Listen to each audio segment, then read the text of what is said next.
Yeah, absolutely. And wrote it.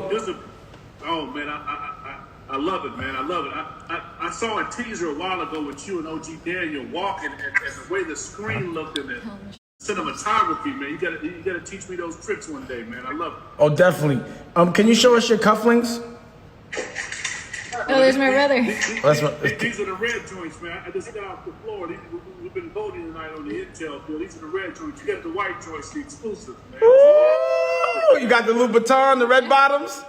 Yeah, we got to hook Bishop up with some, you know. Oh.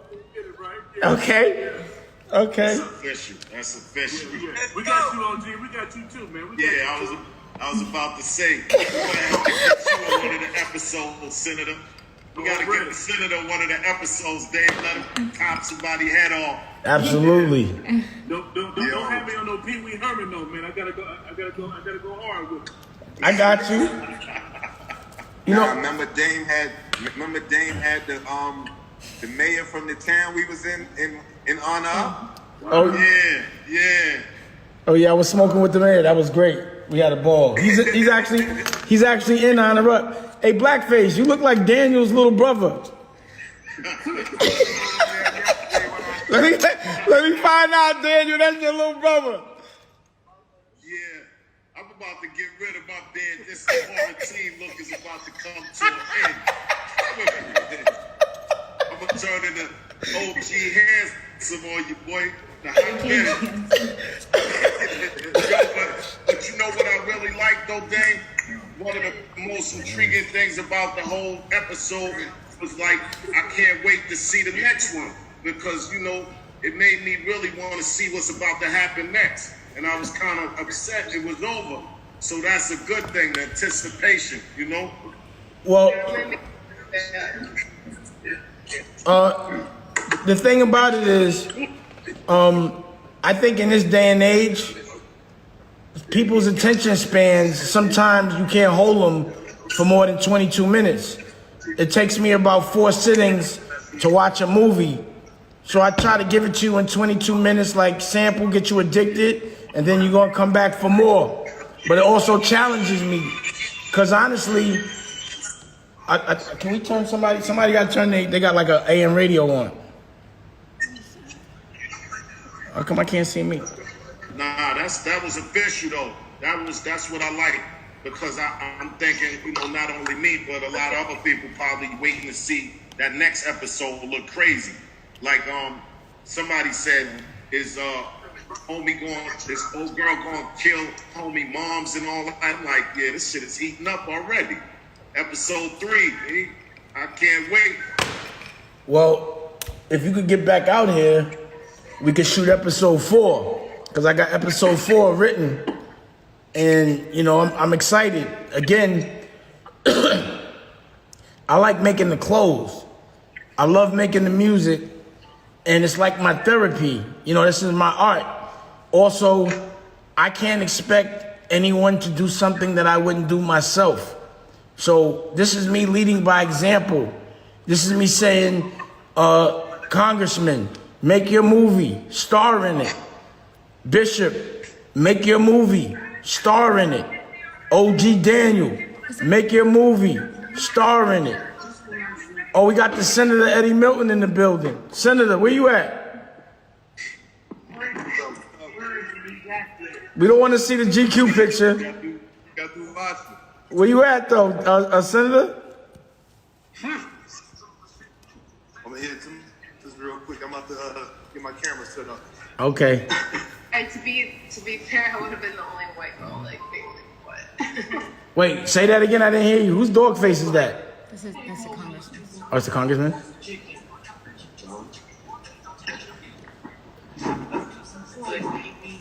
So, anyone else want to say something? The forum is open. I love talking to y'all. Mr. Dennis, are you on that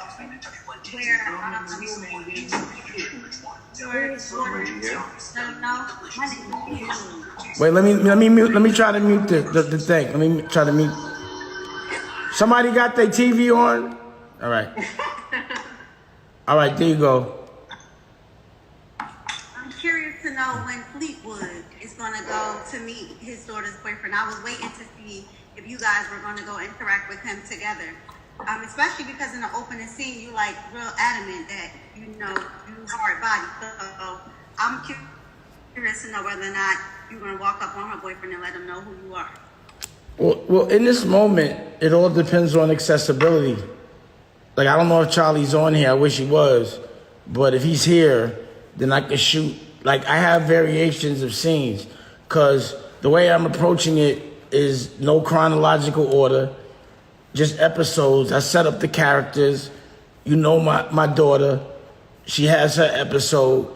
Raquel's going to have her episode. Oh, that's Daru? What's up, Daru? Yo, what up, dang? One of the drummers for the White Stripes, real rock star right there. So honestly, the episodes and the way they get shot and who's in them and the random stories, it all depends on when they're out here. Like, I've been trying to get Daniel to come out here for 5 years because I just want to tape with him. Well, I'm about to shoot a zombie movie and I got a role for Daniel. If he's out here, I'm going to shoot that. I'm going to shoot an episode of Dress to Kill. I'm going to shoot episodes of OG stories. Everybody is like lightning in a bottle to me. Everybody's special. So when I get to get that time with him, that dictates what I do. Like, for example, I've known Daru for like 10 years, right? He's one of the best drummers literally on the planet, right? He was in the original Senseis, but he also plays with like Jack White, the White Stripes, like real rock and roll. I might not see him for 5 years, but when I see him, we make like an album that night. Yes, sir. You know what I mean? Yes, sir. And then we get to hang out, talk about all the fun we've been having, have more fun, and we have something in the cut that when we can focus, we can mix it, we can tour it. But this is just friends kicking it. Profitable. Like, when your time is authentic, it's profitable. Everything we do is legendary. That's why I tape everything. Everybody on this Zoom is a legend to me. I be feeling like I'm blessed to have y'all time. Like, I be calling the bishop at like 7 in the morning just because I could call a bishop. Who wouldn't do that? It would make no sense not to have this kind of access to principals, senators, and congressmen, bishops, rock stars, supermodels, and not just talk to them and spend time with them and create and capture moments. Everything is magic. Everything is magic. I'm sorry for the lengthy answer. I just got on one. Sorry.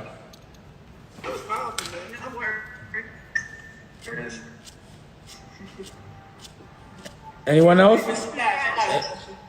Artist. You're the artist. Yes, sir. I'm interested to know what programs are you using to edit your movies in? Premiere.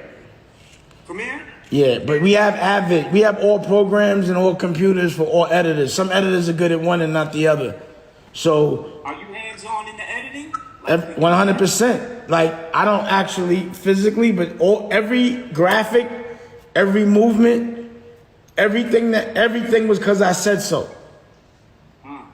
How many cameras do you use for every scene? Like, how many angles do you use? In this particular instance, it was one, but in some instances, I'll use two. The zombie movie that I'm about to shoot in 14 days, I'm shooting 2 cameras. Yeah, like it's really sometimes it depends on the DP because they want to take their time. They don't want to cheat, you know. But in this moment, my agenda is to practice. You know, that was practice. Right. That was all. Everything you seeing, everything we doing is documented practice. Right. But I don't mind people watching my evolution because I know I'm going to get better. Observe it. Mm-hmm. My question to you is, I would love to see how artistically, painting-wise, these episodes have inspired you. So I would love for you to watch the episodes and give me 2 paintings for each episode or whatever it is. I would love to do a gallery opening that was inspired by my television show. That's powerful. We can do that, man. Do it, Steve, do it. Do that. Do it. We can do that. Too much talent Yeah, on I it. think visually you have a lot of meat in there that I could, chew on because it's very flashy. I definitely like Oh my goodness. Super pause. Oh, I'm so sorry. Oh my god. Davis. You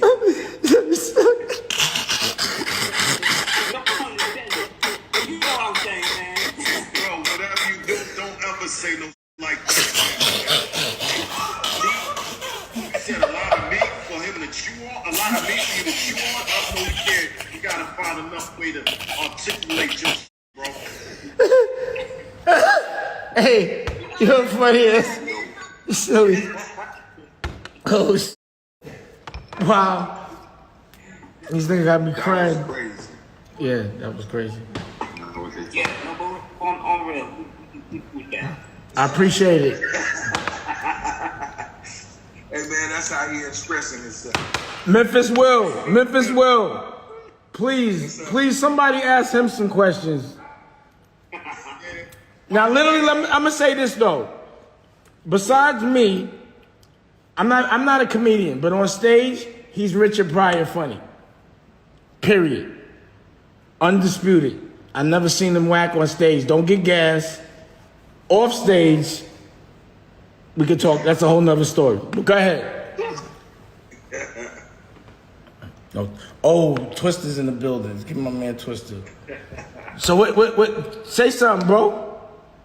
Oh, like I said, I had an amazing time filming Dressed to Kill. It started off another whole entire movie. It was 2 movies before it became a TV show. So just so y'all can know the history on Dressed to Kill. Oh, here we go. Came about. First of all, they flew a young lady in from New York. Oh, here we go. Another whole movie. When we started filming the movie, Dan was changing the scene so much that he was like, you know what, I don't even want to do this movie no more. I want to change it to a TV series. So he flew that young lady home. He told her he's still going to do the movie. He's just going to come back to it. So filming her movie, he let her, sent her home. But we started writing Dressed to Kill. So Dressed to Kill came out of like a small scene that would have been in another movie that Dane created. The young lady didn't write the scene. It was just, she had a scene in her movie where Dane changed it. Yeah, Dane thought about it. He changed another scene. Then he changed it. I think I want to make this a TV series instead of a movie. Well, Memphis. What happened was the star of the movie did not show up, and Tori showed up. Right. And at that point, I just called the audible because I'm a businessman and my money cannot be f***ed up over one person. Right. And then we started shooting with Mike. This is the director, White. No, White he wrote it. He didn't direct it. He wrote it. Okay. So he wrote White Chicks, a bunch of us. He directed a scary movie. No, he wrote those things. So what he did was we started filming his movie.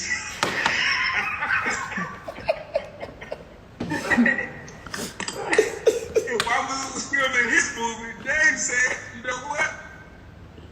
Dave said, I like some of these scenes that can be in Dressed to Kill.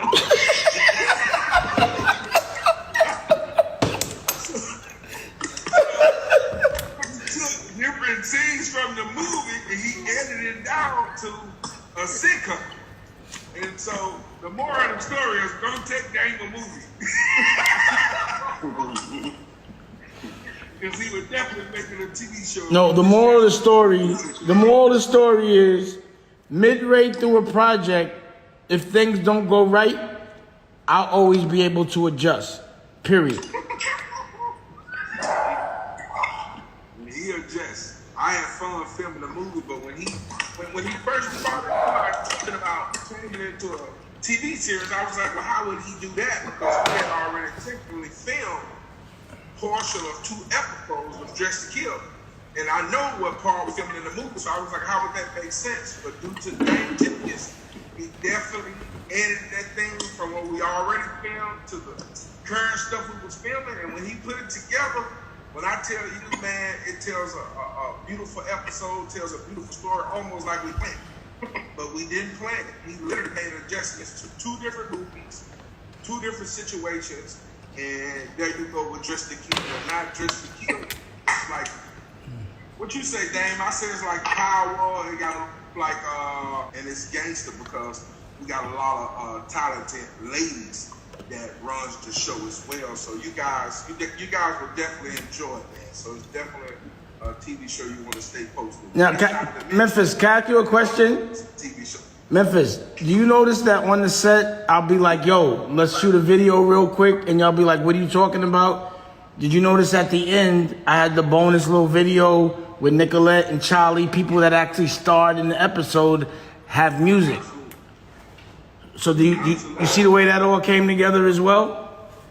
Absolutely, because like I said, when we at the studios, guys, we be filming a little bit of everything, and only Dane has in his mind where he's going to put different stuff at, which we don't know at the time. Because at the time, we're just filming that particular project or working on that particular scenario. But he would do a musical show, and we'll be promoting a musical show, and we think we're doing a musical show. And that musical show ended up playing a part in the movie with some of the actors that are also artists in real life. And so it all ties together. It all ties together. I'm surprised, man. I'm surprised he ain't do the comedy joint. You know what I mean? Oh, no. I'm about to edit up Memphis's whole, because, when he was a preacher, he did a whole thing. Like, I had to keep doing it over and over and over again. So I'm gonna edit that up like a comedy show. Trust me. I have so much content of Memphis. See, the one thing that's consistent, Memphis, about all these different movies, Memphis, is that you're in them.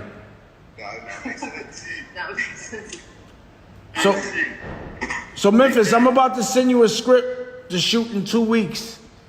I'm gonna need you to start quarantining. It's a zombie movie. Okay.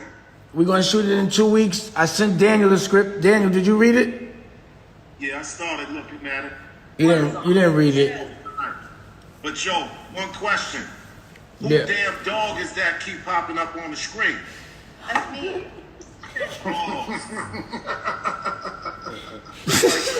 Dog is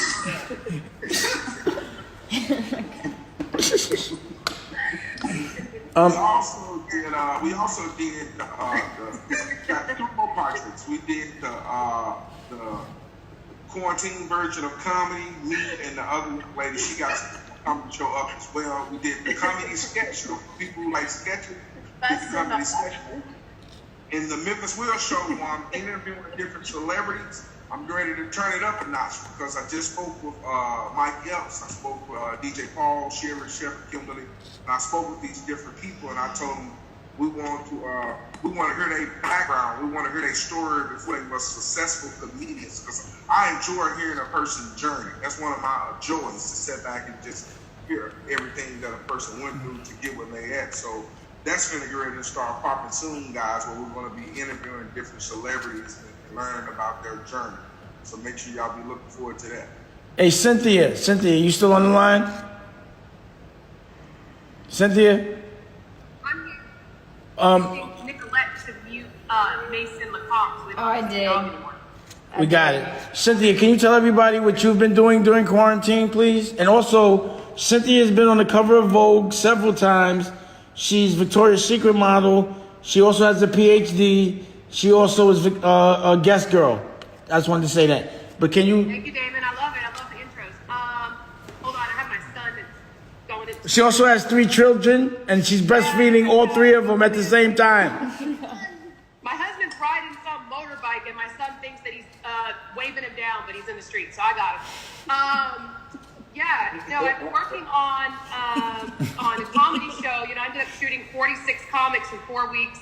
So we have like 15 episodes coming with that. We also have been working on a sketch show, and we shot like 9 or 10 parts of that. I also did some fitness stuff. So we have a female fitness girl and a male fitness boy dude, and we ended up shooting that. So a lot of content coming. Can you make the announcement about the deal we're doing with Billy Blanks? Yeah, so Billy Blanks has a movie. If you remember, Billy Blanks was from Tybo. He has a scripted that he's bringing that's a full feature. We're going to be bringing some of his content as well. Yeah, and then, you know, probably have a little small part in the zombie movie that's coming up. So, you know, we just been working on that. Nice. We've been, you know, doing a lot of work, and that's only been in 5 weeks. Exactly. Hey, Senator Eddie, can you tell everyone what we've been doing as far as what we just did with the dude that made the racist stuff and all that? Yeah, for sure. So, what's up, everybody? It's Eddie Melton. I'm here, Senator here in Indiana. What's up, Bishop? I see y'all squad in the house. What's up, Nicolette? Hey. You know, reached out to Dame on the situation probably about 2 or 3 weeks ago now. Just kind of debrief with him on some racist issues that we've had with some legislative leaders that help make state laws in the state. I was just sharing my frustrations and sharing a lot of the work that we're doing, myself and the Black Caucus, to address that issue. So Dame, you know, Dame about that action. He was like, "What you want to do?" I'm like, "Hey, set something up." He said he called a bishop. He called the all school grounds squad. And we had a conference call. We had a Zoom. We talked about some strategies, and I mean, within less than 24 hours, folks was on it, and it was a huge response, major reaction in terms of the individual that was making these racist comments via social media, took down his social media sites, was forced to make a public apology, which he didn't want to do in the first place. And also, he was punished in terms of kicked off several of the committees that he serves on, which is Education Committee in the state of New York. So all of that was fucking come with the phone call, reach out to folks, say we need your help and some assistance on a national level versus just from the state. So it was extremely helpful. So much love and respect to everybody that had a part in that. Thank you. That's real power when we stick together. Congressman. I just want to say it's a 2-call minimum, my nigga. One more call. Zoom is over. First of all, this is not your Zoom and I'm drinking, and I just drank something wrong. That's part of being a rock star. You don't understand it. No Corona. I didn't see you like Congressman Person on the line, man. How you doing? Peace, King. Good to see you, beloved. Much love, So, Yes, sir. Congressman, we have a lot of good people on here, and you out there fighting every day at a federal level. Is there anything in this moment, particularly, that you would like us to address? And can you give us an update? Can you give us an update on what we should be doing, election-wise, COVID-wise? You know, all these things. Because we have access to you. Yeah, I think right now this police brutality big piece is huge, man, because the Fraternal Order of Police, they're upset with me right now. They're furious with me because I tweeted a few weeks ago when they killed the brother in Minneapolis that being black should be a death sentence. And they accused me of inspiring some of the activists to set up ambush against law enforcement. And nothing could be further from the truth. You know, I'm somebody who did security back in the day, was involved in law enforcement, but I've also been arrested and locked up before, and I was facing charges of battering a police officer, resisting arrest, and fleeing. And the charges were eventually dropped, so I know all aspects of it.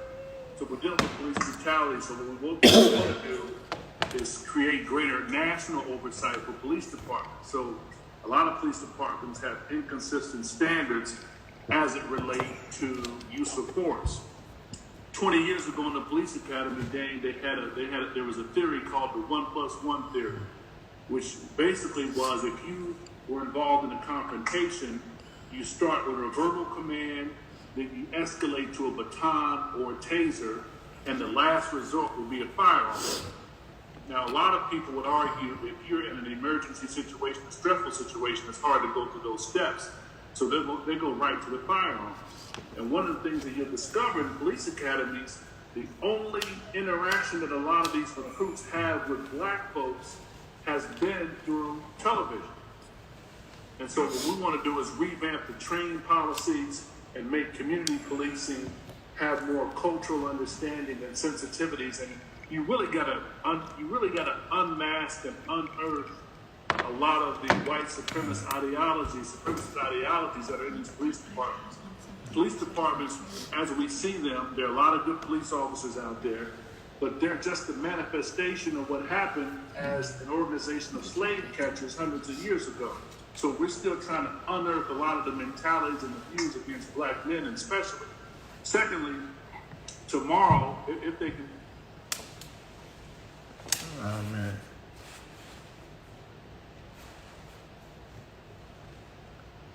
Yo, they just stopped our Wi-Fi. We must be getting powerful. That's crazy. See how that shit happened? We must be You talking want to talk some. to it? We must be You want to talking talk to some. this camera? Now we got the congressman talking some heavy shit. All of a sudden it freezes up. What the f*** is that? What happened? The whole thing shut down? Yeah, it just quit itself. Wow. The whole thing? Because it broke the internet. It says we broke the internet? What do you mean? No, somebody said that. Oh, we broke the internet. All right. Can we get this back on? Yeah, I'm trying. Wow, that's hot. That's heavy. Did it just erase everything? It shouldn't, because it was recording, so it should be. Is everybody somewhere. still on though? I don't know. Damn, Here, that's let crazy. me.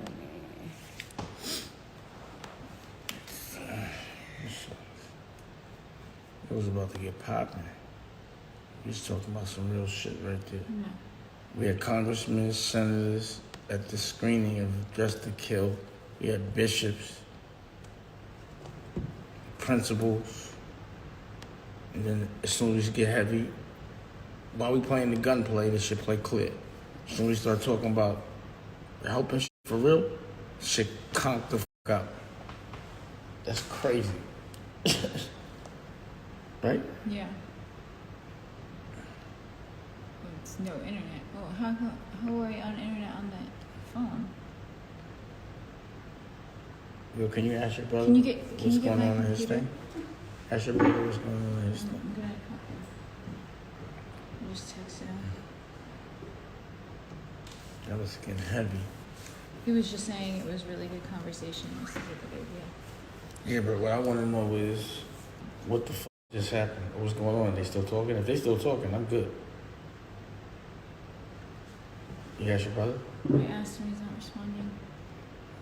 They probably. I hope the helicopters don't start coming. That's crazy. As soon as we start talking, He just dropped out. damn. Ask somebody else. Um, I saw Twister was on the line. Look, some saying something. It's the network. Can't connect to our service. Please check your network. hit update now. Okay, now continue on that. Oh, see, it's loading. It's not even pulling up right now. That's some bullshit. I hope they still talking. Can you ask? Could you ask that was on there, on your phone, if they're still talking? Kevin says they are still on. Good, dope, yes. I love it. So we just whacked. But we got it. It's going. If they're still on, we taping it. Try. You know, this is what we do, right? I get good people on the Zoom, entertain, and then we deal with issues with people that are going to be about that action. You feel me? Period. And we about to be back. Real. You know what I mean? This ain't no bubblegum shit. Nobody want to hurt nobody. We just want to help. We just want to love. That's what we want to do. You feel me? Oh, yeah, look, we back. All right, get it back, right? Put it back on. And that's why when you mentioned, you know, I started off, I'm going to keep it real. I started off a Republican. I was a Republican up until like 2014. You know, I had to leave the Republican Party because it's just, you got to call it what it is, bro.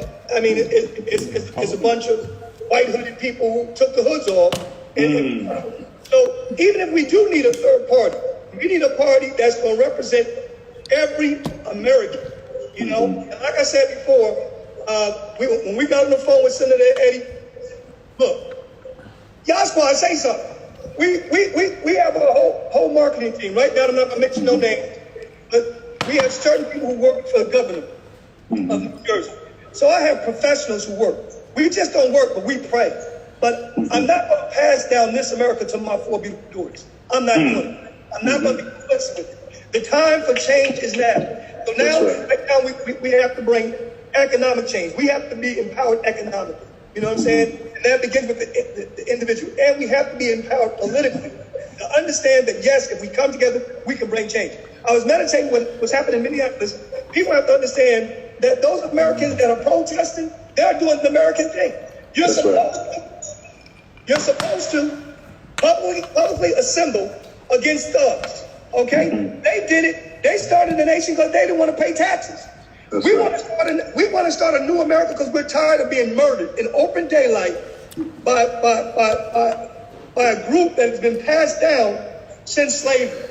And they thought it was lawful. We got to remember, slavery was lawful. Jim Crow was lawful. And one of the highest form of elitism is the Supreme Court.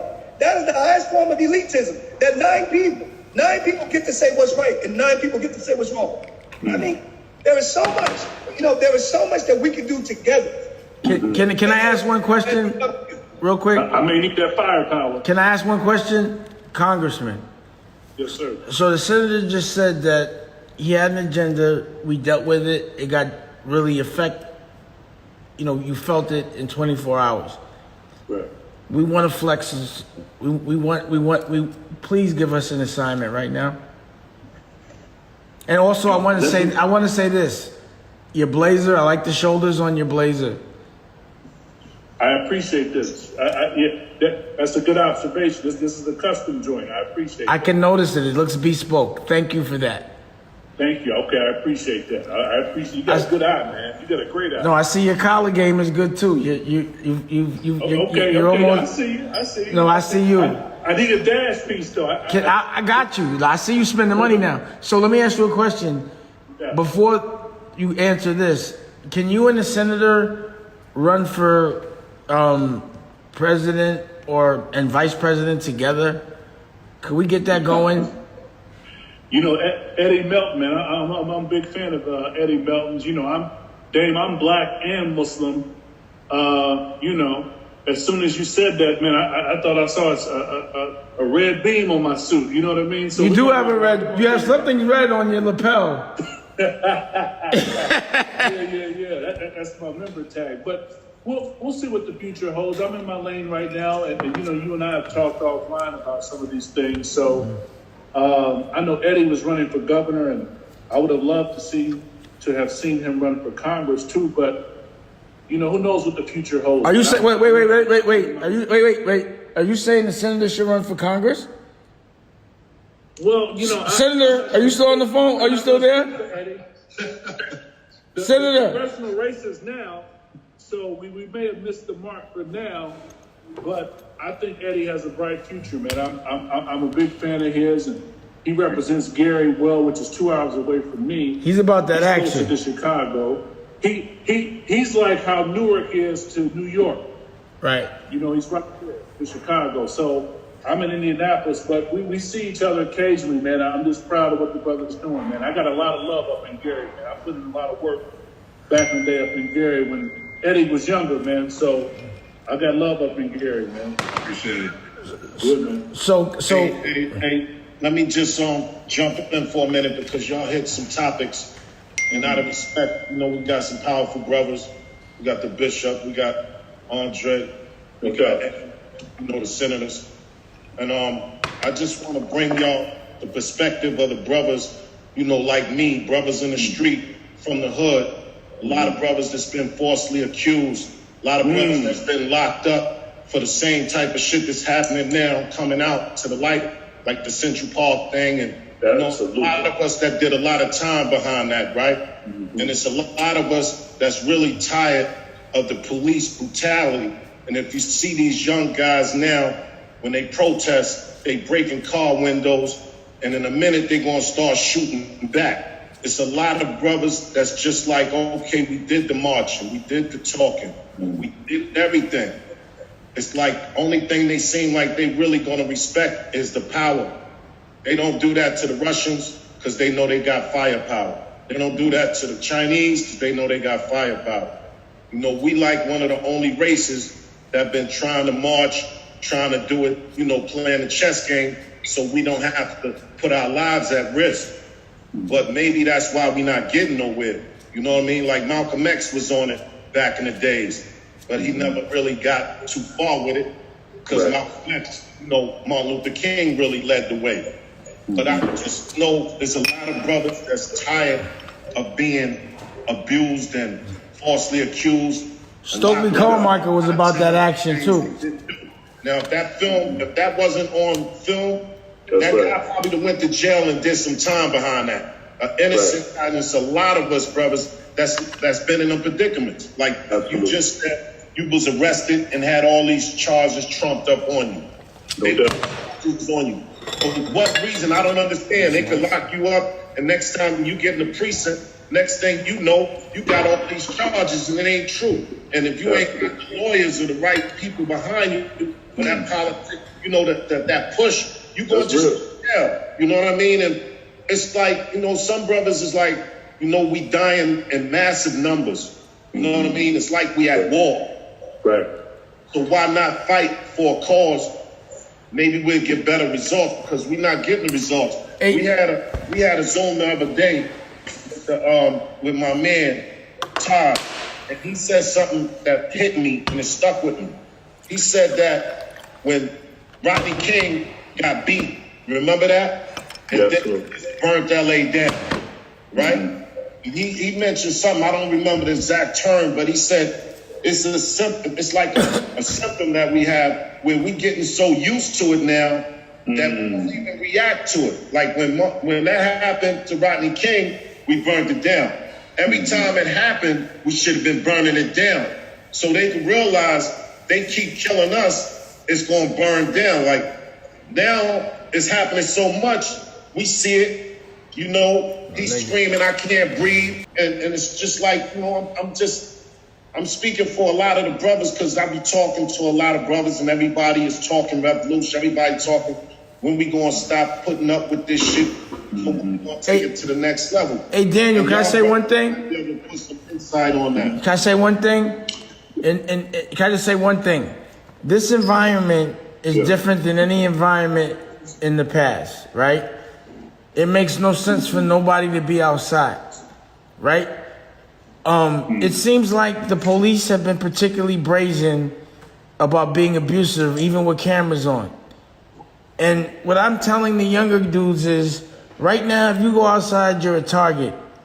Number one, if you're not abiding by the rules of masks and everything else, you can actually have a police pull you over while you're walking.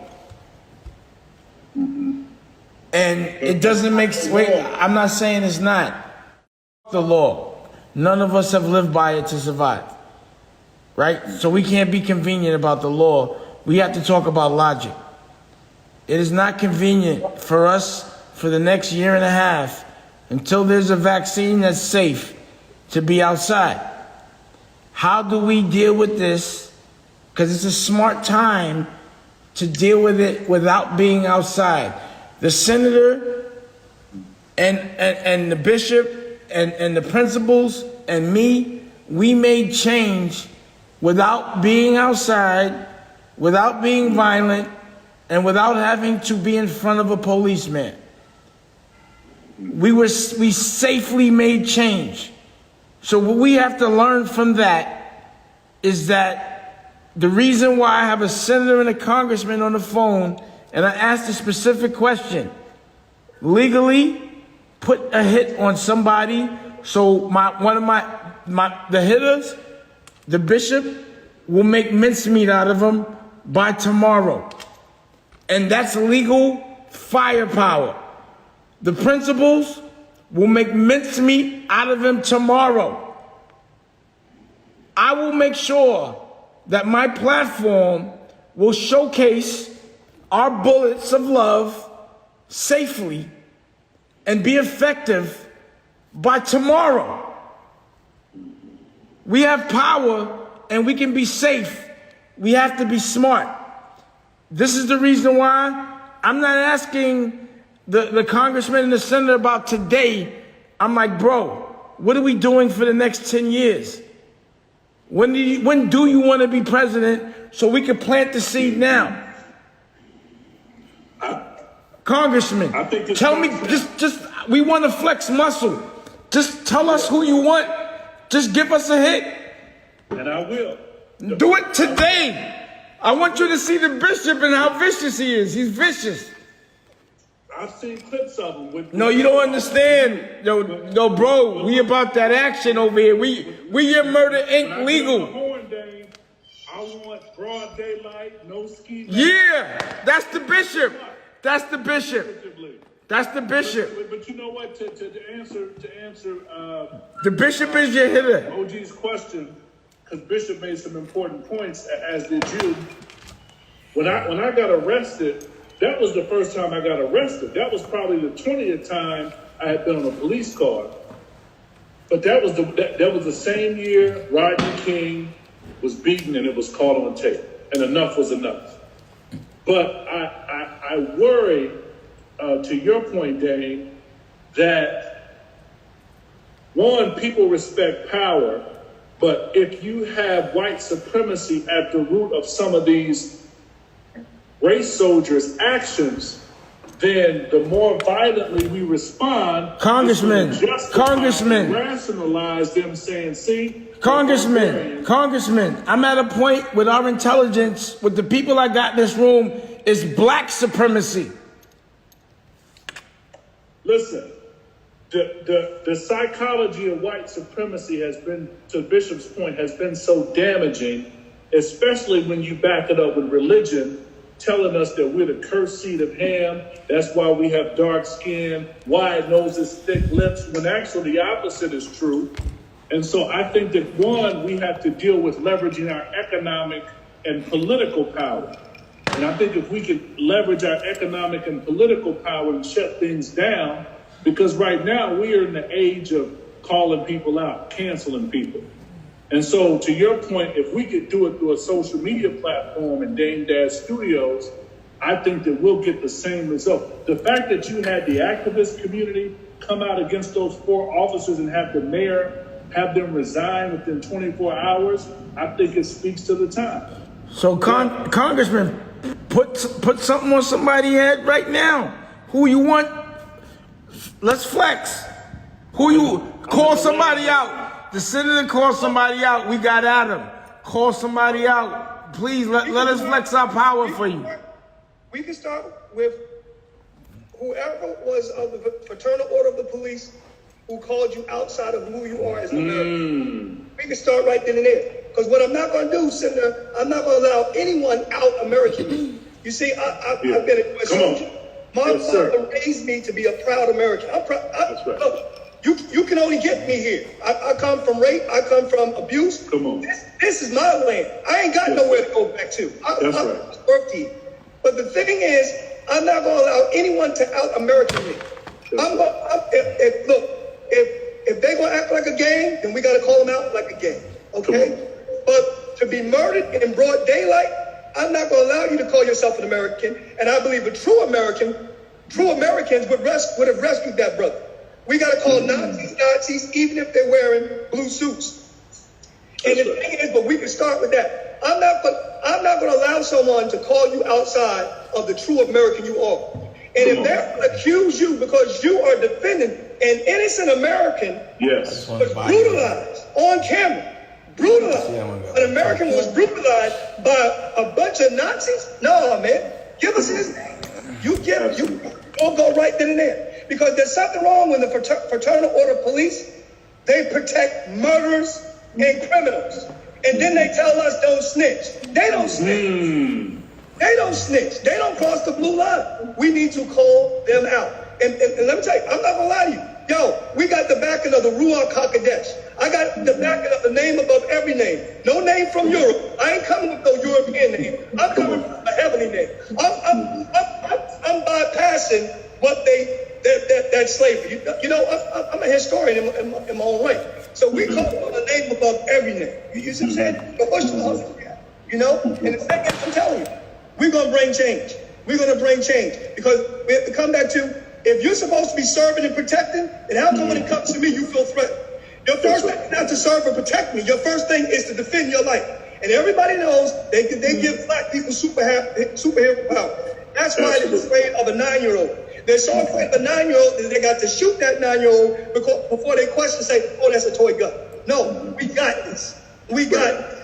We got this. Hey, Congressman. Yes, sir. Can we talk? Can we set up a Zoom with the Black Caucus? The Congressional Black Caucus? Yes. We can get some members on there, no doubt. When? No doubt. I mean, they're like 52 of us now, so it's going to be hard to get everybody. I don't need everybody.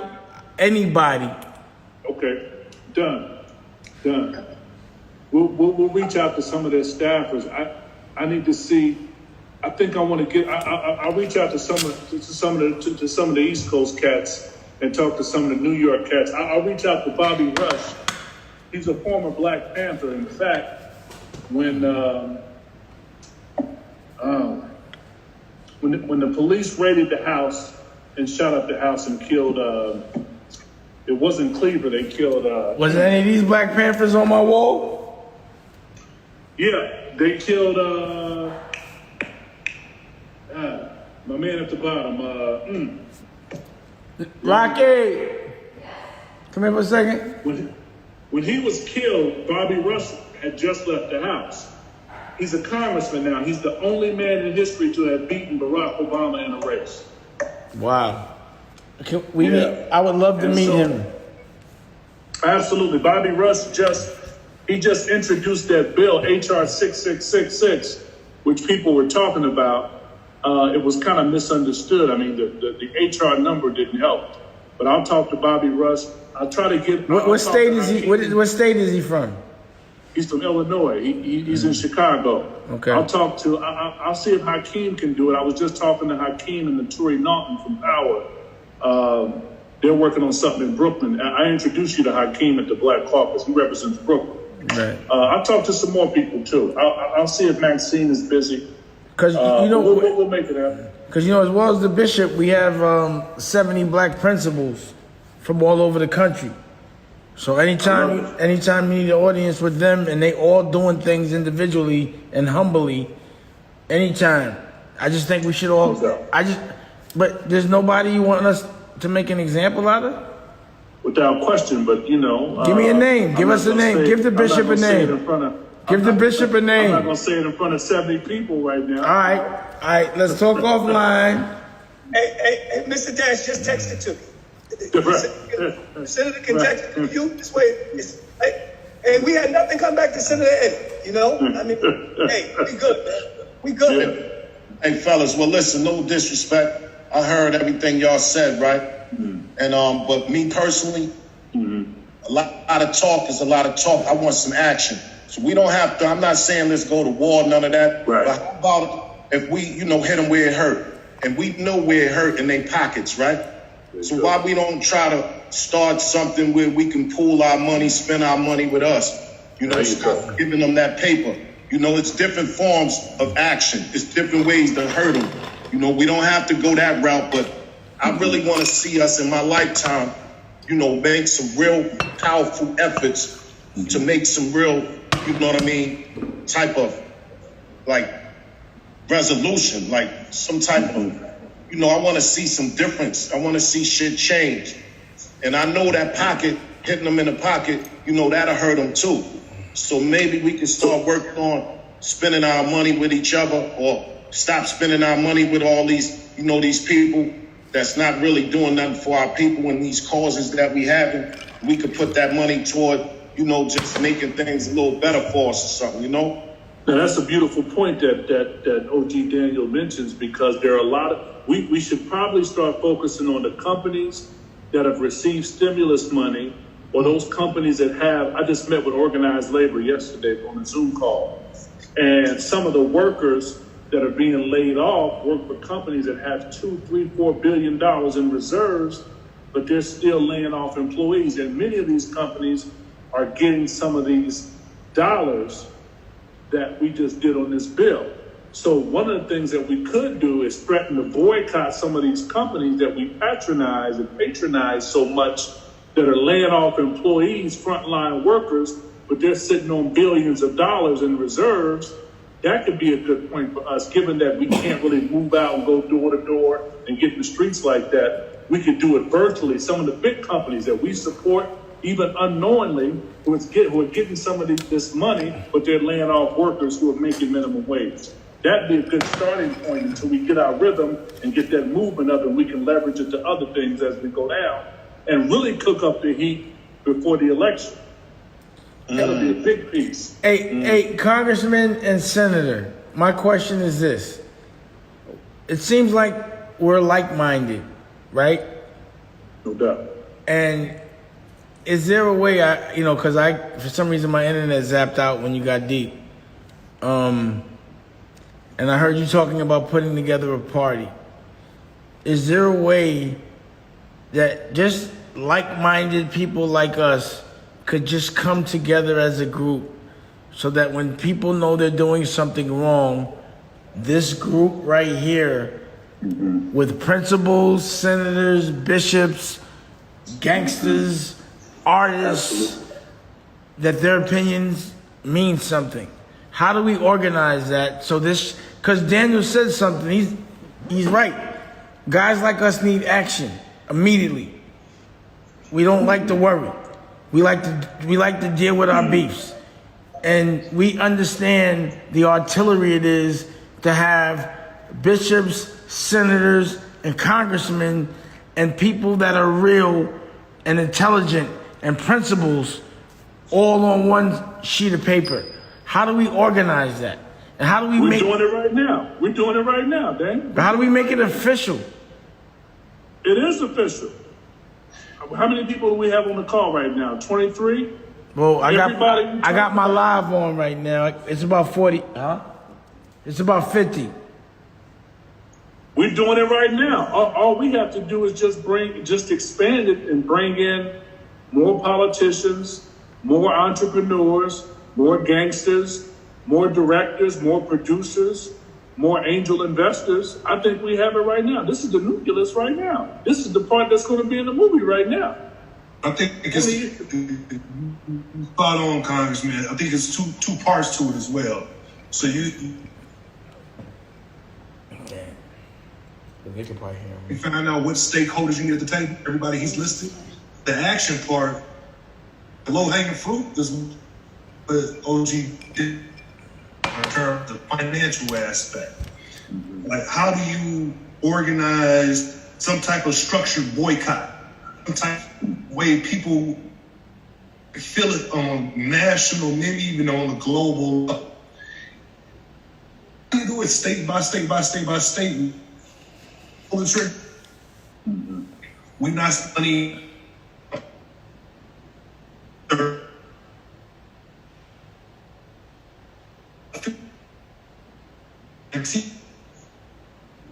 Yeah, me and everybody else is feeling it. I think so. Of your resources from a quote unquote like a Walmart or a Target, whatever the case may be. I think that's an example of two stories coming together, making a strong impact on a global and national level. You get all these stakeholders, and you have an initiative where anybody can participate. Anybody can not go to Starbucks. I'm using them as an example, right? And what is it, $2 billion, the black dollar are worth in terms of spending money, spending dollars? Come on, they're going to feel it. So what does that structure look like? I don't know. I think that's a conversation that you got people at the table that make us to say, this is how we should do it. Bro. But I do Congressman on terms of you need a lot of table that bring different skill sets and resources and connections and relationships so it starts to permeate throughout our diaspora.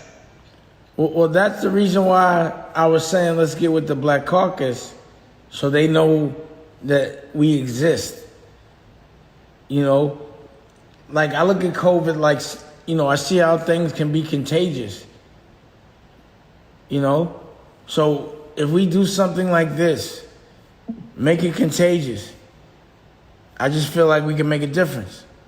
And also, this is a party that has a television network.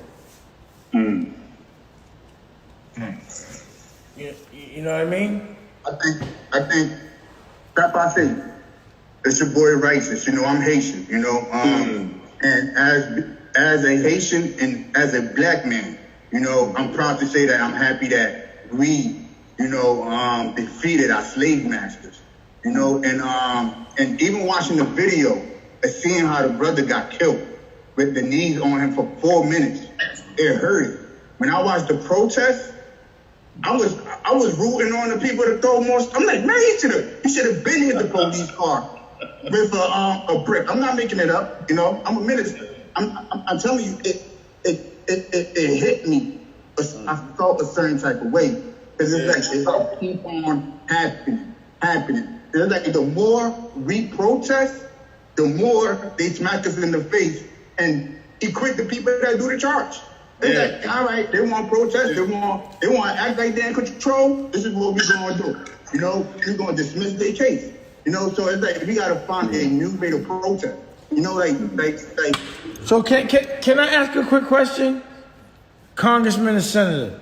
What I saw was when white people were bothered at the fact they couldn't make money, it was all right for them to walk into 7-Eleven with a fire, like with a bomb. Like, does that mean that, you know, like I just went and took a test for a license to protect myself? Should we really be protecting ourselves legally?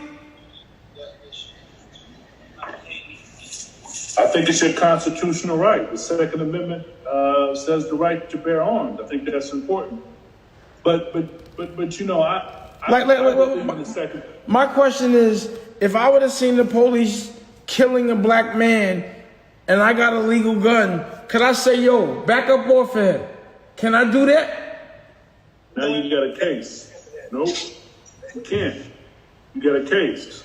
That's threatening a police officer. In some municipalities, they'll charge you with battery on a police officer. It just depends. So now you got to. But what about self-defense, citizens arrest? The thing is that language is important. Yeah. And then we have to remember that blacks and browns are hit first economically. This whole unemployment thing and coronavirus, our economy gets hit first. So we have to take our strategies to a whole new level. And that's the whole thing. Right now, in this social age, we have access to people if we have the right message. Right now, America is in need of a hero. Black, brown, white, doesn't make a difference. America needs a hero. But we have to recognize that the old America does not work. We can't constantly keep going forward based on slave owners and slaveholders' laws. We have laws that these people made while they were slave owners. The thing should be, we should be in pursuit of a more perfect union. We're nowhere near a more perfect union. But we need to take that clause and build a more perfect union. Right now, what hip hop has done, hip hop has brought different cultures together.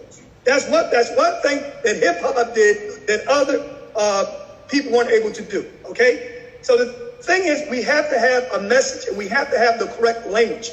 Right now, we can't risk bringing greater harms to our communities by our communities being hurt more economically by our anger. We need to own the things that's in our community. And once we own the things that's in our community, we will have something invested in our communities. Very, very, very important. So the language is very important. It's very important how we fight. Right now, there's a lot of people who want us to fight on violence because that gives them the right to be the murderers that they already are. So the thing is, we have to outsmart them. That's what we have to do.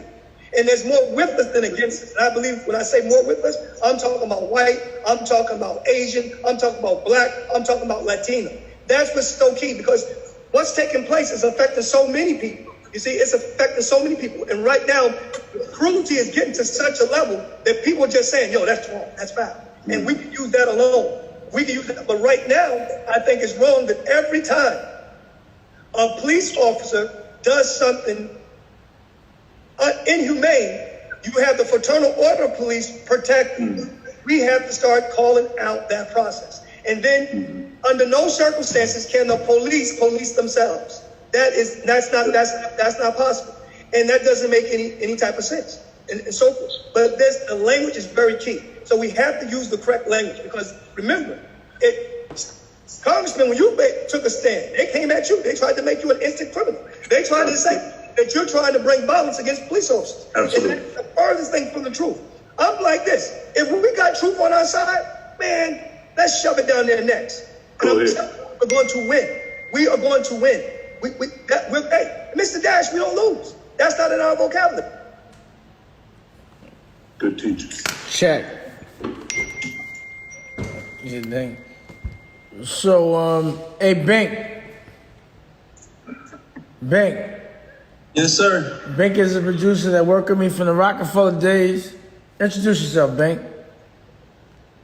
Bank now formerly used to be One Shot Deals, Humble Monster now. Like you said, I did on Blueprint, did on Dynasty album, Kanye, Double New Dress, a whole bunch of different, random shit. But we go back 20 years, so I'm glad to be here. What's your opinion of this, Bank, from a producer, a creative's point of view? Hold on a second. Say one more time, Dan. What's your opinion of this from a creative's point of view? I just think it's a slippery slope, bro, when you're dealing with, police, you know what I'm saying? They do what they want, we do what we can at the end of the day, you know what I'm saying? So it's like, I was like thinking to myself, if you was in that guy's situation and you had the muscle to get out of that, and you got to do it off and end up maybe hurting the officer, you wouldn't be called a survivor, you'd be called a cop killer or a cop, assaulting cop, you know what I'm saying? So it's like, it would never... make the situation like the outcome would never be this guy was justified in what he was doing. We will always be demonized for protecting ourselves. So how do you get around that is my question. You know what I'm saying? Who's the judge? Who's the moral compass for that? You know what I'm saying? I think it's a very good question, but in this case, I'm sorry. To me, I was looking for a hero. I was looking for someone to physically remove that cop. I was looking for that. That's when the guns come out. That's when the guns come out, but this is not the time for a massacre. This is not the time for a massacre. That right there, that's goes back to what OG Daniel was saying. But I was looking for a hero. But I'm tired of it. I'm tired. I'm tired to the point I'm not going to allow that to take place in my presence. If I see an un-American thug murder an innocent American, I have the right and authority to rescue. I cannot sit by idle and watch somebody murder a human being in front of my eyes. I can't do that. One of the things I do, I motivate people with speech. I believe the most powerful words are words. But it's time for every American to admit we become complicit when we sit back and we'll allow lynchings to take place right in front of our eyes. It comes a time, if somebody gonna be filming, film the whole thing. But somebody needs to rescue the innocent now. And that's the message that has to come forth too. The message that has to come forth is that Americans cannot stand by idle and allow so-called thugs and criminals, Nazis, to murder innocent Americans in broad daylight. It's not going to take place. And I believe we have that power. I believe we have that moral power. I believe that. And then we need to start telling stories. We need to start making movies. We need to start making movies about neighborhoods organizing against terrorists. Somebody just did that. Him, his wife, and his kid is dead now.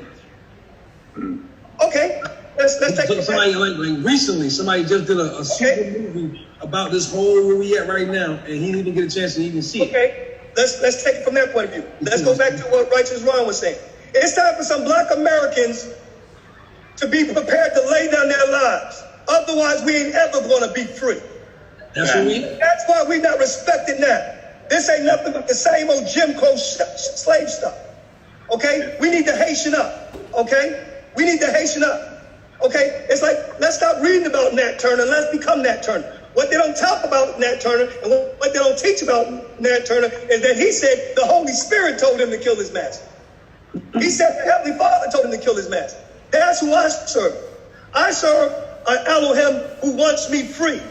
And it's a crime for another man to enslave me. And it's a crime for another man's laws to enslave me. But as long as we constantly sitting back and it's like, hey, if we do something, they're going to kill us, well, maybe it's time for us to lay down our lives. So, Bishop, Nat Turner and the way he defended himself was justified based on his resources.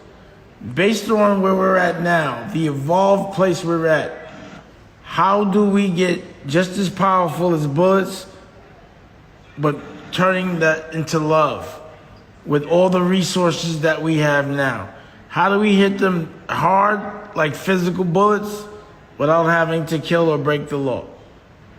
I believe we hit them with the truth and we hit them with the narrative. We hit them with white privilege and white supremacy. White privilege and white supremacy comes from the King James Version Bible.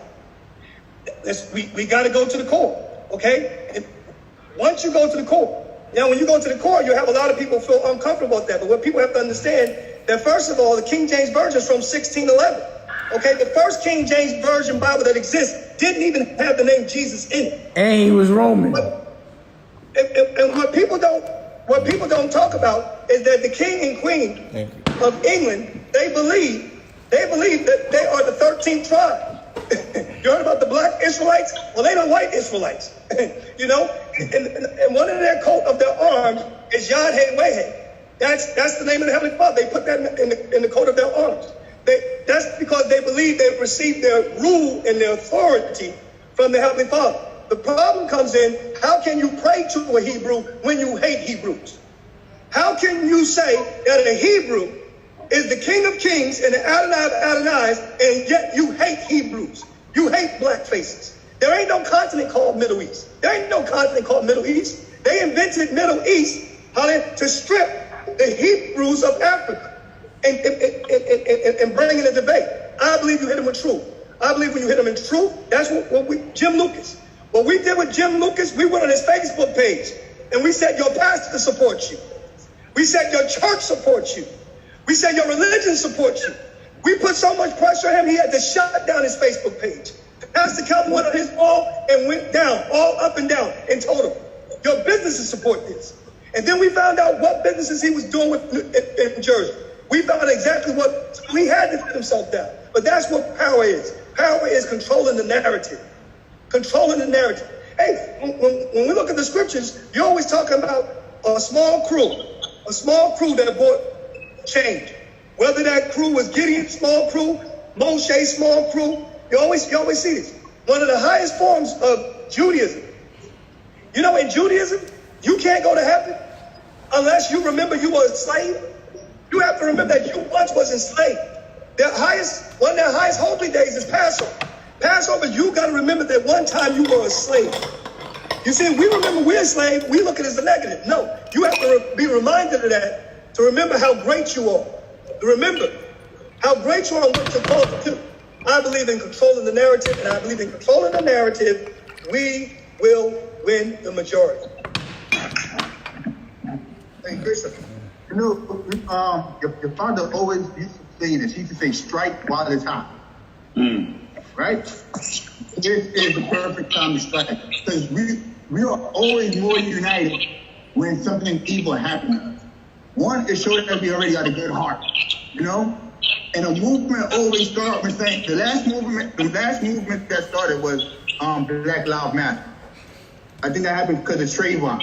Now this is the new movement. When I was watching the video, what I realized was, even though we was acting violence and slamming stuff at the police car, they ain't see the leadership. They ain't see nobody directing the energy or directing the round. You know, so it's like seeing that taking place right now. Everybody have an expectation. You know, white people got expectations, black people got expectations. Any and everybody that got a good heart have an expectation to stop this, or to bring a change to this. All we gotta do is control the narrative. And like Bishop said, it started with a small group, and we are talking about it right now. Yeah, I think a lot of brothers are scared to take that point, that lead point, because you know they're gonna murder you. A lot of brothers are scared, and a lot of brothers is not. But we, at this moment, it's all about Zoom. We in the house. It's a different day. We can fight different. We just have to be smart. I think Black Wall Street was the most genius shit we ever did. Yeah, but that was 100 years ago, bro. We have to be. We have to be the difference between. Yo, did you see the difference between the uniforms now for the astronauts and the last time they went to space? It better be different. It was 100 years ago. But being that we haven't seen anything like it in 100 years, it's gonna look amazing to us. No one's seen nothing like we're about to do in 100 years. What is it gonna look like? What is it gonna look like when we do what no one's done in 100 years since Black Wall Street? I think also what Bink is saying, and I think what a lot of people have to understand, and this is another area that people have been mistaught. Another area where people have mistaught is that majority of black slaves, they learned a trade. They had a trade. And what produced Black Wall Street was black slaves built the White House, they built Washington, D.C. We have to understand that these was tradesmen. So the reason that Black Wall Street was burnt down is because we were completely independent. We built our own houses, we had our own banks, we had everything. It was organized. Another thing people have to remember is it was also called the Red Summer, because it wasn't just Black Wall Street. It was every successful black neighborhood.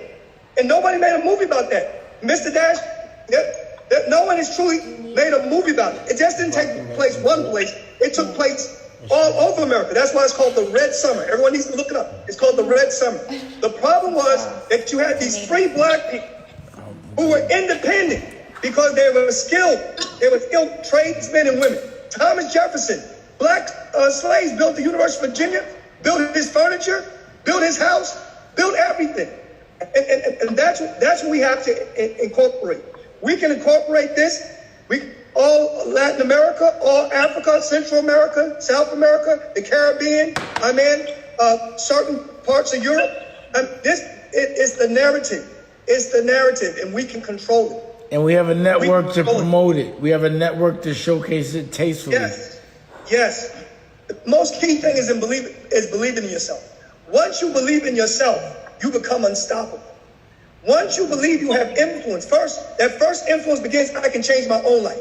Once you believe you can change your own life, then you believe you can change other people's lives. You believe it. The thing that I'm of a great concern right now is my 2 degrees is in finance and economics. I used to work on Wall Street too and have my own business. My concern is economically, what is taking place, you usually won't see it until 6 months or a year from now. So the thing is right now, the people I know, we are the first people let go. We're the first people let go because we're usually the last hired. So the thing is right now, there's a whole economic thing. Understand that right now, coronavirus, the narrative has changed. It's been changed to it as the black and brown disease. That's why you see so many Trump people walking around with no mask, because they're changing the narrative to it's a black and brown disease. That's where the narrative is being turned around. Now, because that narrative is being turned around, now it's like we shouldn't lose our jobs over black and brown people. We shouldn't lose our living over black and brown people. Once again, it's about the narrative. A congressman, what statement do you think Trump is making by not wearing a mask? I think he's defiant. I think a part of his appeal, which is strategic, and a lot of that is his constitution, is that he's going against the rules, he's against the system, and even though he's a part of the wealthy 1%, he knows that his strongest base of support, they resent government, they resent the system. Many of them are states' rights people, and they believe in states' rights, they believe in Second Amendment rights. And he's saying this system for the past 50 years has been screwing you. After integration, now they're bringing in immigrants. So we got to make America great again. And the part of that is I'm not going to allow these Democrats who are made up of women, who are made up of blacks, Latinos, Asian Pacific Islanders, Muslims, tell me what to do. So if you're with me, don't wear your mask. And I've even found, I was talking to some of my colleagues today when I was back in the district and going to some restaurants, a lot of people didn't have on their masks. So let me ask you a question, Congressman. Yeah. You know his narrative. Why isn't anybody from our side promoting his narrative before he does, so it doesn't feel like he's being so abrasive and shocking? Why don't we take his shock away from him? Well, we need more strategists like you and marketeers like you who understand the art of warfare. Donald Trump is not a dumb person. Well, he doesn't have dumb people around him. He doesn't, but I think now he's not a policy one. He's not an Obama. He's not a Clinton. He's not whoever you think has an in-depth policy perspective. He has a high EQ. He's able to read people. Congressman. And that's why he can hurl insults, because he's good at reading people. And me observing people like Obama, people like Trump, they have like 10 people around them that tell them what to do. And with that said, they have people that advise them. Right. They tell, he has this emotion, he's reactive. It's clear that he has a therapist around him. Someone that knows triggers. Like, we all know what he has around him. I've been up against his lawyers. If we all know what he's doing, why can't we just call out what he's doing before he does it? That's a good strategy. I mean, you kind of want to take the fangs out of what he's doing, but he's unpredictable. And he's not unpredictable. He's completely predictable. He's unpredictable. When he says, when he says China, and when he says certain racist things, that's strategic he wants that addressed because he's serving his consumer. He's solidifying his base in the midst of all. But why don't we call it out before he does it? We all know what race he's been disrespecting women, black people, and Chinese people, because he knows that consumer in certain swing states will win. In a Pennsylvania and a Florida, it will win. Why are we not strategically knowing to get at Florida and Pennsylvania right now? Us. We know what he's thinking. We have strategists We have experts, we have pollsters. We're actually leading right now Donald Trump. But as you know, November is not too far away, but it's also a long time away, and the American people can be very fickle.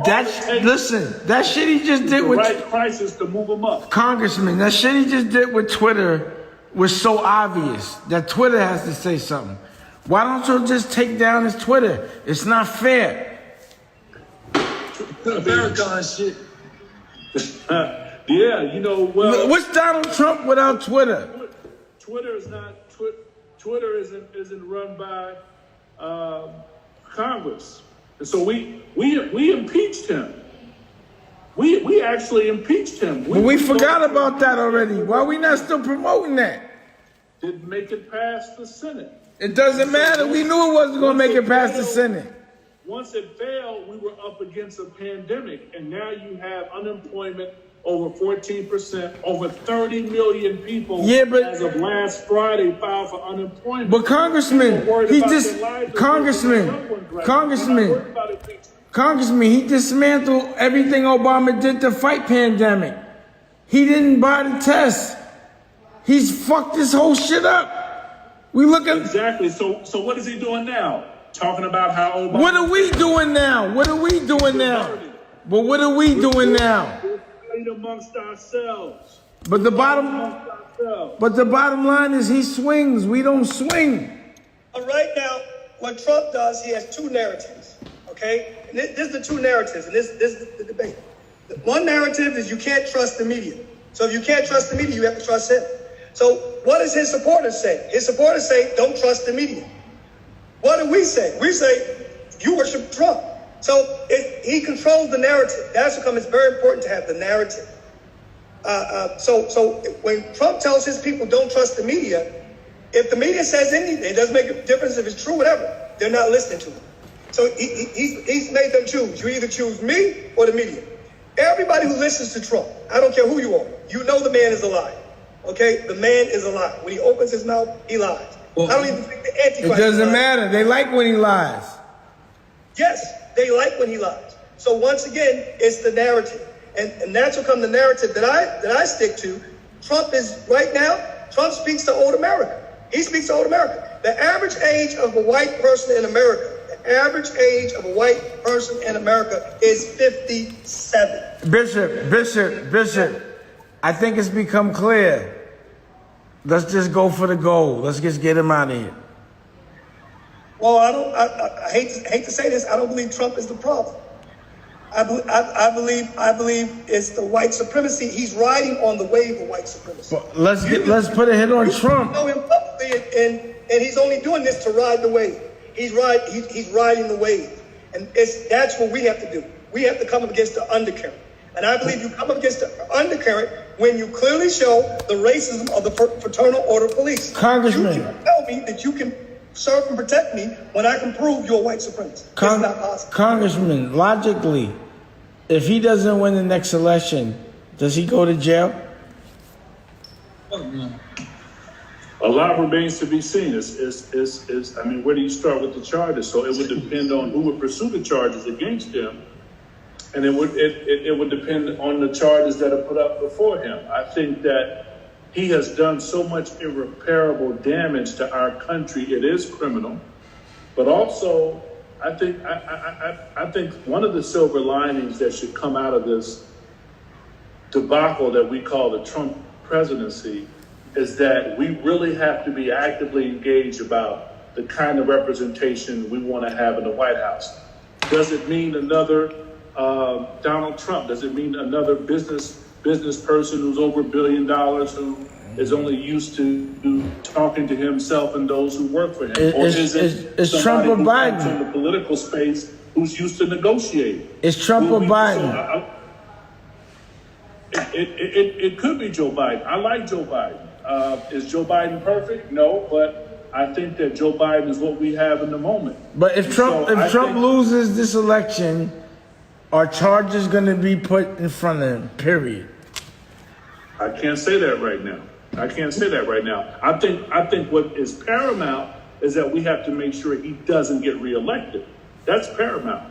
But I also think See, I think we make a mistake. This aspirations on a politician, on a faith leader, on a business person, on any human being, you're setting yourself up for failure and disappointment. This is about coalition building. It's not about one single. We have a Messiah and Savior complex as one. So when we put all of our trust on one person and they let us down, we're through with the game. It's about, we have a coalition of people. We got the streets, we got the suites, we got executives, we have politicians on this call.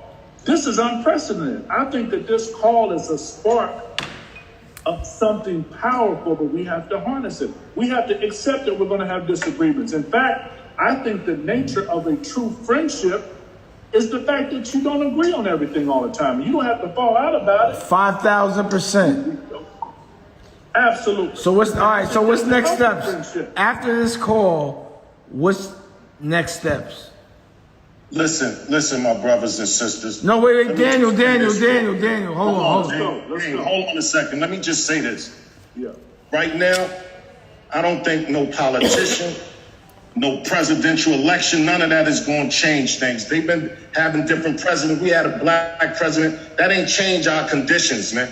What I'm saying is we need some action. Listen, brother, we are out here crying. My brothers and sisters, we all are crying for action.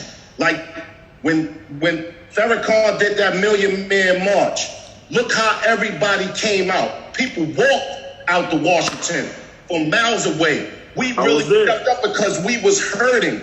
We was really. I was there. I spoke. And we need that type of action. Like no politician, none of that's going to help us, bro. We need to really organize, step up, put our own selves in position, and pool our money, resources, and our brotherhood. It ain't a black thing, it ain't a white thing. Perspective. But you know what? Wait, real quick. You need them all. You need them all, Brother Daniel. You need politicians. You need business people. When you drive down the street and you stop at a stoplight, or you drive farther down the street and you hit a pothole, who do you call to fix it? A city councilor, an alderman, a politician? Whenever you go to BMV to renew your license, that is the result of legislation. So it's clear we need. Wait. Can I just say one thing? Can I say one thing? Perspective-wise, the world we're living in is different, right? So when Daniel said something that was key, Million Man March, physically, a million people had to go to Washington. Congressman, we could do a Million Man March digitally and no one has to go outside. No one's in danger. This is the time This is the time we can fight from our house safely. How do we leverage that power? Like, Congressman, why can't we why can't we do a Million Man? Nicolette! My battery died. Come on, this is important, please. Come here. The battery died. There's nothing plugged up. Come on, we're saying something. Hurry up, please. See, I think I was on to something. Every time I'm on to something, shit be conking up. That's some bullshit. I think I'm on to something. We on to something, not me. We all are. How does this happen? I hate shit like this. How did we let a battery die? And nobody's with me. This is more important than anything. The battery died on the computer. Raquel. And we was rolling, and nobody was here. I hate that type of shit. But anyway, you see we doing productive shit, right? From the house. What's that? I'm logged in on your phone. Oh, nice. To help you live your life. Nice, let's put this But I'm back meant on. to help protect your rights. So your taxpayers are being represented through the governmental apparatus. So the question becomes, which government are you talking about? Are you talking about local government, state government, or federal government? And so I think to your point about humanity, I think humanity is so broad, but I think if we could focus on our communities, I think we'll start seeing change. When I see my friends Linda Sarsour and Tamika Mallory and my son putting pressure on, I mean, they travel across the country, putting pressure on local governments. That's a part of it, but it comes with coalition building. The Million Man March was successful because you had the nation working with the churches, working with different groups, NAACP, Urban League, coming together. As I said at the beginning, it's about coalition building. There's we need the streets. You need the church. You need the mosque. You need all these people. You need business people. It's about coalition building. No group can do it alone. I want to say something, right? Yes, sir. From my perspective, as I'm listening to you speak and everybody else speak, what I noticed that was very important that Bishop said was the Trump built on a foundation that was built for us not to build on, right? So, for example, right, I never understood how. So one of the questions that Dane asked was, would Donald Trump get locked up if he's not president? Right? So I started reflecting. He became president, right, without having the majority votes. Right? So it's like me watching a football game and the Giants win by 15 and the Patriots lose by 10, and then everybody like, nope, we're gonna celebrate the Patriots. The Patriots win. So when I'm looking at it from that perspective, it let me know that we are really not in a position. They're not really allowing us to be in a position to bring forth that type of change we want.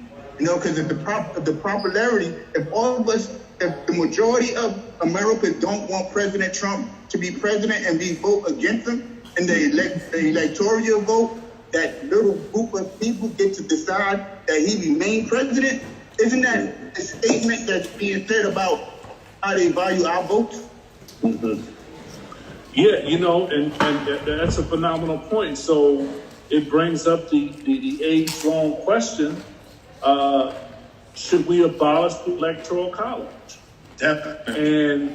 And right, and so some of the framers did not want the election to go to some popular charismatic figure, and the majority of the people would fall for this person and vote for him because they felt like the majority of the masses were too ignorant to be able to make informed decisions about who represents them. Also, it was created to break up this free slave that started getting, before Reconstruction, political power, where you had scores of senators and representatives in Congress who were black. And so we have to decide on how we want to go moving forward as it relates to the Electoral College and as it relates to the popular vote. And so you have other states who aren't as populist as in New York or California, who oftentimes feel represented because they don't have the same amount of people. They may have 2 or 3 million people in the state going up against a New York state that has maybe 30 million people, or California that may have 50 million people.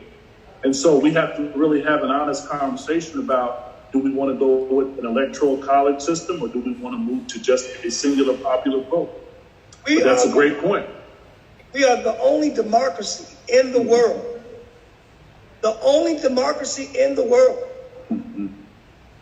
that the majority doesn't win. The only. There's nowhere else in the world is it called majority vote. The majority in a democracy wins. So what we have to understand is, once again, we have a system that's been established by elite slave owners. Talk to him, Bishop. Talk to him. We have a system that has been set up by an elite slave owners. And that's what has to be torn down. And once you begin to teach that, where people can understand, Because what you just said, Righteous Ron, you just said your vote don't count. Your vote don't count.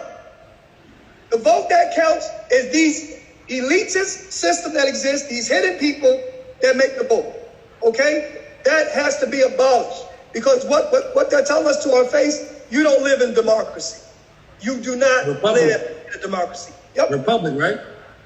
It's being hit directly. And that's what I always hit the core. Hey, hey, look, this is why they were taking a knee. Trump came out with a whole narrative, all right, calling people sons of a bitches and all that stuff, right, saying that these people were taking a knee for no reason. Once again, the issue is still alive. This is why people were taking a knee, because it still has been unresolved. And even while taking a knee, they told us it didn't exist. We have to constantly recognize their narrative. Their narrative is what you just said didn't happen.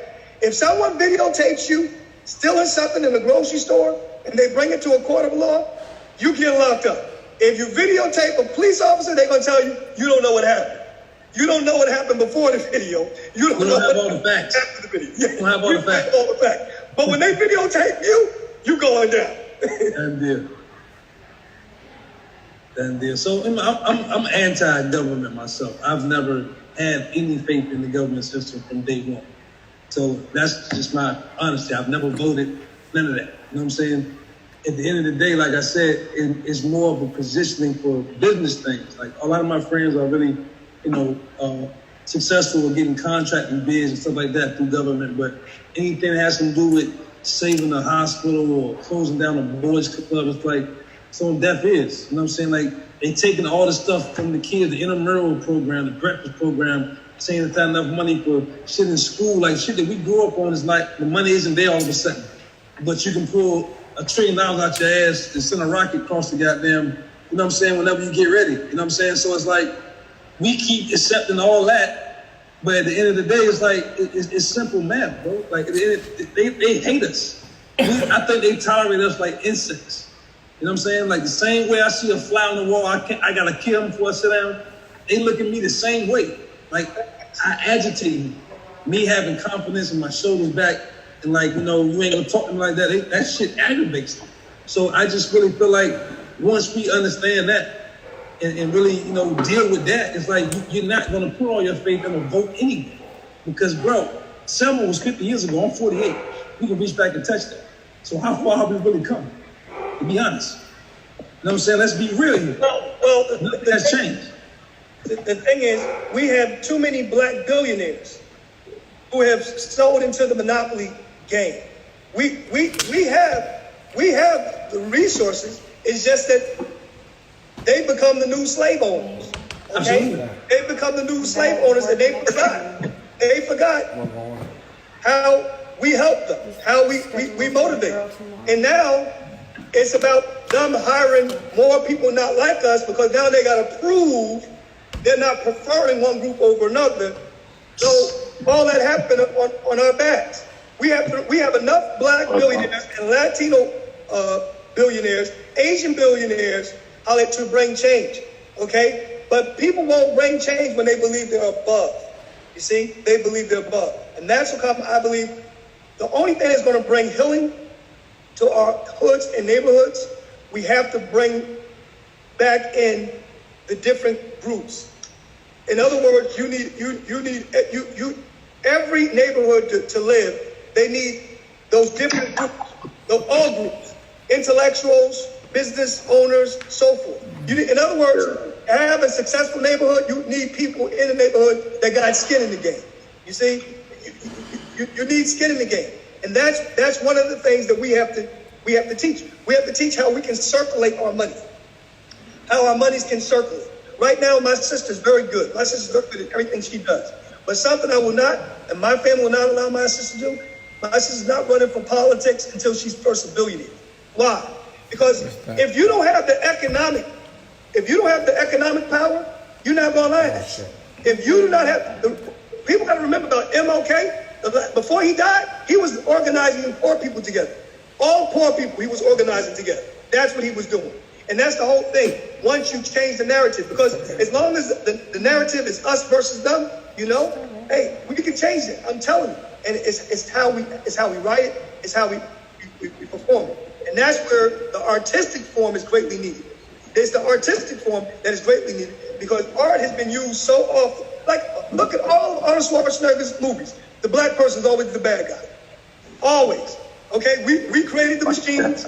You know, look, all of his movies, we the traitors. You know, every Total Recall, the black taxi driver, that is not done by mistake. That is done on purpose.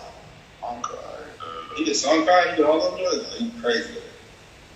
He been around for a minute now, huh? Thanks for that. Yeah, I still haven't heard that. Why did I know he did Dixie also? So where do we go from here, fellas, ladies, gentlemen? Sleep on it, right? No, I'm joking. I'm just saying. I'm saying I've been here. Well, I've been Zooming since for a while, you know. But the thing is, I'm ready, you know. And what I like about us, we don't mind being invisible. We don't mind taking the back seat. We'll do all the hard work because the whole thing is this. Once you prove your worth and people know what you can do, you know, they know that.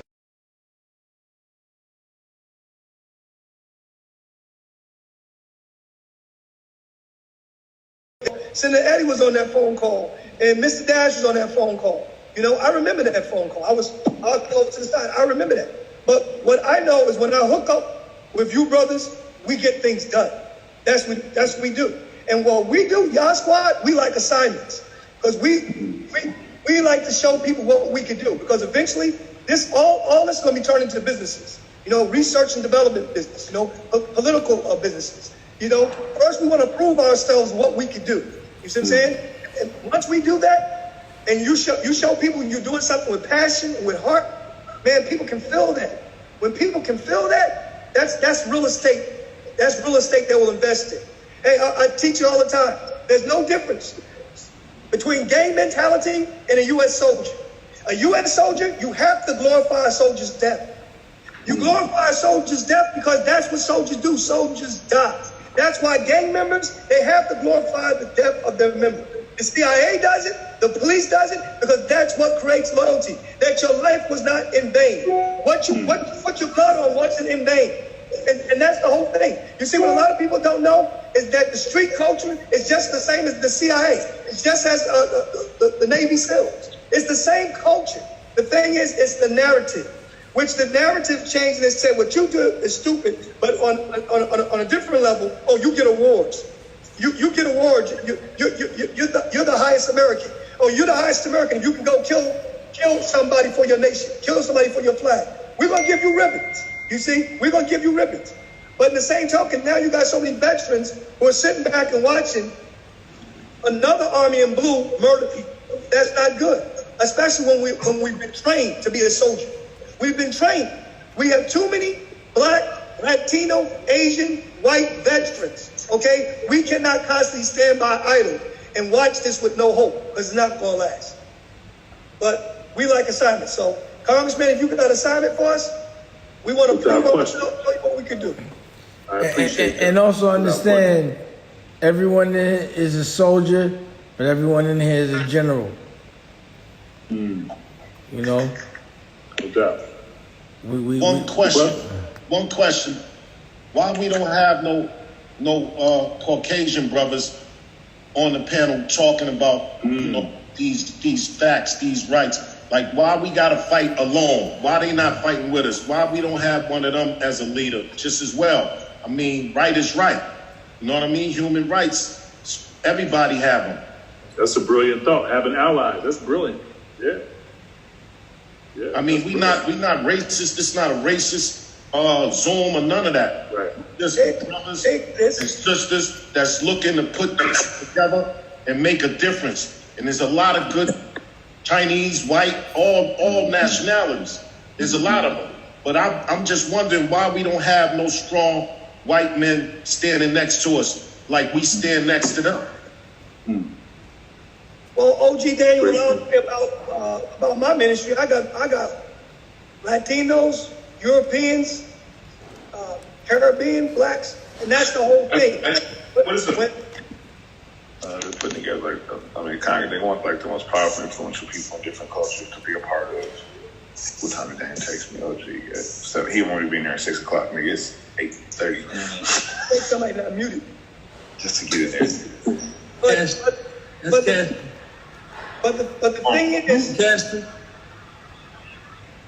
But the thing is, OG Daniel, we have Latinos, we got Dominicans, Puerto Ricans, Cubans, Haitians. When you bring so many different people from different cultures together, Greeks, and people see that. You see what I'm saying? I speak very boldly, unapologetically, that the name Jesus was invented. The name Jesus doesn't come from anything Greek or Hebrew. The name Jesus doesn't appear. Nobody named Jesus ever, no Jewish person named their son Jesus today. I hit very hard, and it wins all ethnic groups. Because when you come from a basis of truth, and people are like, yo, you can't debate that. And that's how come I have so much value in truth. I have so much value in truth. And that's become, I believe, one of the part of the negatives of the black community is the black church. If the black church keep pushing white lies that people know is white lies, Christmas, Easter, Santa Claus, these are all lies, okay? If you keep pushing lies, you lose credibility. It doesn't make a difference who you are. You lose credibility. And that's what come I have the highest, utmost respect for truth, and I believe truth will bring people together. And we're going to do it. I'm not going to pass this America down to my daughters. I'm not going to do it. I'm not doing it. I'm not doing it. I'm bringing change. I'm really ready to do the same thing, man. Before I leave, make some difference, man. Want to make differences, So, we've been talking for hours, and we can continue to talk. The next conversation should be the plan of action. And we'll talk offline, and I appreciate everybody. Like, again, the reason why we're all on this Zoom is to look at a TV show for entertainment. One would think it's a distraction, the bullets, the guns, but look how much it made us focus. And that's the whole intent of what I'm doing, what we're doing together. Being talented, having fun, evolving safely from our house. And when we get together in a controlled environment. And everything we do is about fighting for other people, because we're all good. If we have the ability to have a computer, a house, a family, we're good. But we're worried about other people other than ourselves. Whether about our children, whether about the people that, might not be able to fight like we will, we're worried. The reason why we're successful is because we have the ability to love others before we love ourselves. We're not worried about us. We're all living good. We just worry about the people that can't defend themselves. And that's the reason why love always protects us. Respect always protects us. And regardless to whether we have gray hair, platinum, black hair, we're young, we evolved, we're all like-minded. We just want to help others, and we just want to win. The bishop said a lot. Narrative. Daniel said a lot. My OG. Action. The congressman and the senator said a lot. Organize and do it where it can be effective. We need to figure that out. And as we see, our action is almost like drug dealing. We fucking got the benefit. We got to feel how good it feels to win in like 24 hours. When I win that quick, then I want more. I want a bigger challenge. I want a bigger fish. I'm inspired. I want to be creative. I want to look good, but I want to fight for a cause, and it's love. And we have a network. We have intelligent people. We have spiritual strength. We have energy. Focus it, and let's make a difference. Let's win. No struggle. It doesn't have to be that sacrifice of old. We're evolved. It's a mental thing. It's not physical. That's all I wanted to say, and thank you for coming through. Whoever wants to close it out, close it out. Thank you to everybody. Thank you. Well said, my brother. Well said, Dame. And that's one thing Dame always said. I'm surprised you ain't say it tonight, but I should really be sticking with me, bro. You helped me change my whole attitude. When he always say this to me, it just really makes me feel like he's right. And it's basically when he say he tired of fighting each other. Like, I'm tired of fighting each other. I'm tired of fighting my own.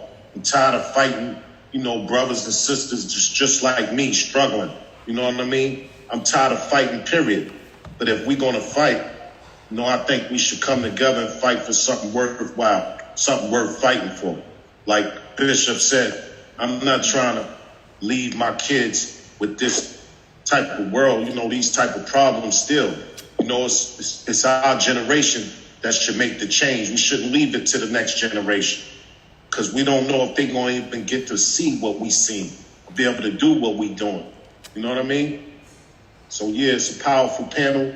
I definitely want to say, to everybody, man, be safe, stay safe. This was a beautiful conversation. I learned a lot, and it's always a pleasure, man. It's always a pleasure to build, real. No doubt. I love y'all. I appreciate y'all. Understand our power. Look at what the future could look like if we organize, and nothing we do goes in vain. Everything we do has to yield. And I love y'all. I love everybody. Love you too, man. Love you too, brother. Love you too. Peace. Love you too. Thank you, Mr. Dan. Bless. How we blessed, everyone. Love y'all. How we blessed. Love y'all. Love you. Love y'all. Shalom. Stay tuned next week. Next week, we got that new episode coming out. So make sure everybody stay tuned. Watch that new Dress to Kill, episode 3. But y'all can jump on and check out 1 and 2 right now. Dame Dash Studios. Everybody, we got a network for people like us that's, thinking the way we think and like the things that we like. So let's utilize it. Let's use it. We starting at the bottom, but we heading to the top. It's like everything else. You got to start from the foundation. Y'all know that. So tune in. I can't wait to see that joint next week, Dane. It might be like 2 weeks, but we'll have it done. Okay, whenever it is. And I see Nicolette over there. You real quiet, Nicolette. Hey. Yeah, we see you. And Rocky, I can't wait for Rocky episode. She in there cooking right now. You know what she doing. That vegan life, huh? Absolutely. Vegetarian, vegan-ish. All right, y'all. I love y'all. Love you. Peace. Thanks. Thank you. What should I say? How many people? All right. Yeah. I don't want to say on either. I just took it. Okay, there we go. So thank you, everybody. Like I said, every second has to yield. And I hope everybody got something out of this that they can apply. Regardless, you get it at Dame Dash Studios. I'm edit this shit up nice. And I appreciate everybody and your support. Let's win together. Fight for love. That's all I'm talking about. If you bought anything else, get the fuck out of here. Love y'all. If you want another amazing video with the one and only Dame Dash, check it out right there next to me. I think you'll enjoy it. Continue to believe, and I'll see you there.